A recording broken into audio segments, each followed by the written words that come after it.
The radical Muslim groups are pursuing their goal of creating the first Islamic continent. Recently, I traveled to the Indian Ocean island of Zanzibar to document how one such group is playing its part to achieve this goal.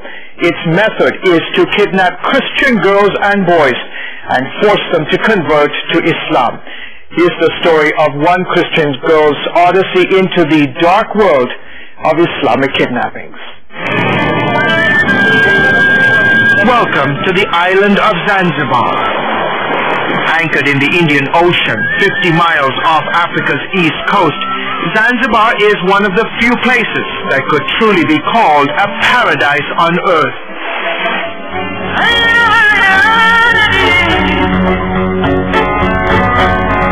But there's more to this tropical island than meets the eye.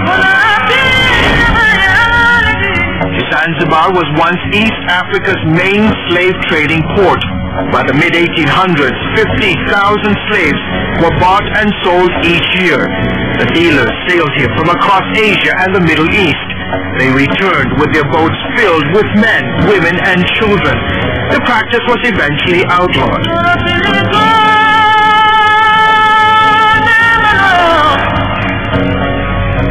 But 2 centuries later, the brutal trade has taken on a new dimension. Young Christian girls are being abducted, forced to convert to Islam, and in some cases, shipped to parts of the Islamic world.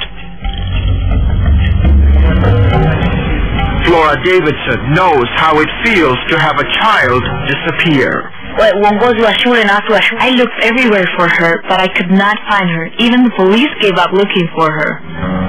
July 2004, Flora's 14-year-old Christian daughter, Joyce, is kidnapped by members of Uamsho, a radical Muslim group on the island. They told me that from today, they're not going back at your home to become a Muslim. Her kidnapper was Miriam, a 45-year-old Muslim woman seen in the CBN News undercover video. Miriam refused to talk to us on camera, but she insisted that Joyce had voluntarily become a Muslim. First they told me to change my religion. Did you want to become a Muslim? No. Were you forced? Yes. So for 3 days, your mother was looking for you? Yes. I was wearing some products you're wearing the Muslims. So they wanted to conceal your identity? Yes. So that my mom could not know me. And for a while it worked, until police and Joyce's mother were tipped off that she had been shipped to the mainland city of Dar es Salaam. Authorities found Joyce there and sent her on a boat back home.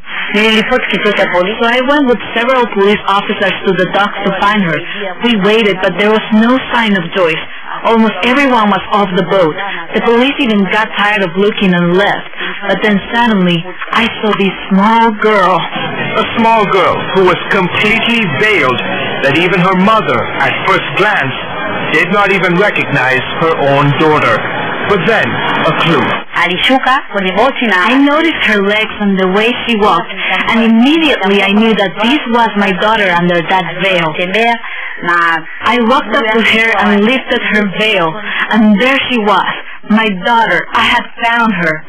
Yet it was only the beginning of her nightmare. I was saying him there, Muhammad, he told me that wherever I will go, I will stay, and then I will be back on their side. I will remember him forever. He will done to me.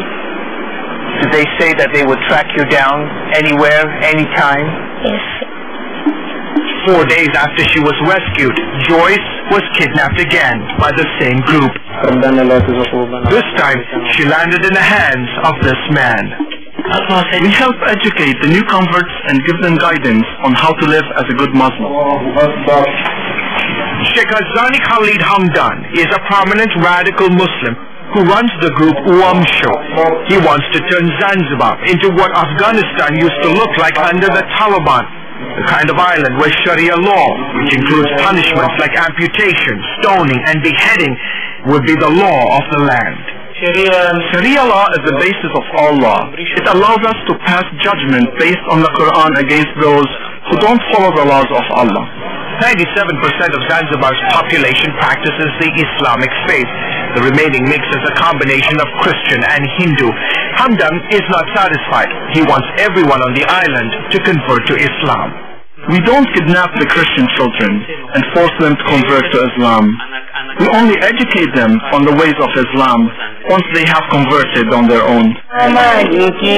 Peter Nisha disagrees. For years, Nisha has tracked the activities of Sheikh Hamdan.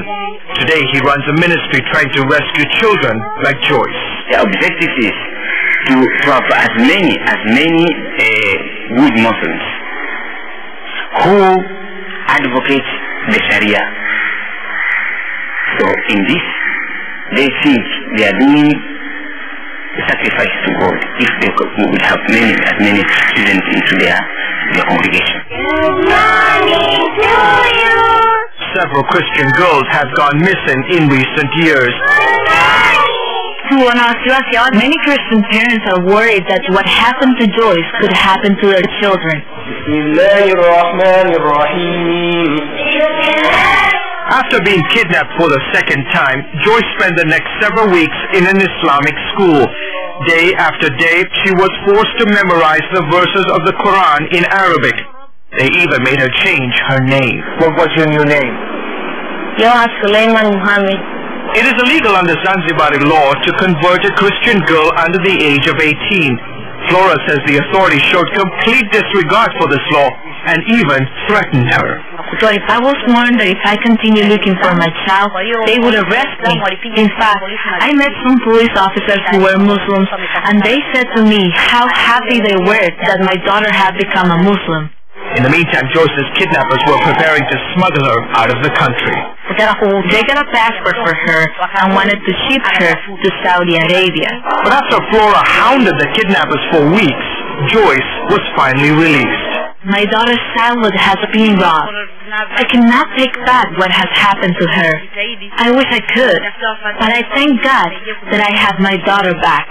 So far, no one has been charged with Joyce's kidnapping.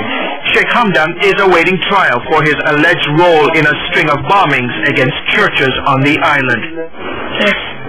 Although Joyce is still on the road to an emotional and psychological recovery, she says she has hope. What makes you so strong? From Jesus.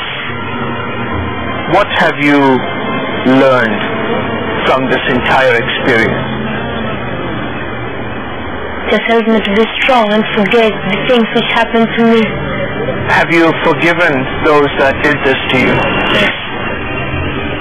I know that if I could not forgive them, also God will not forgive me. So that time was on their side. But if I forgive them, also God will forgive me. George Thomas, CBN News, reporting from the Indian Ocean island of Zanzibar.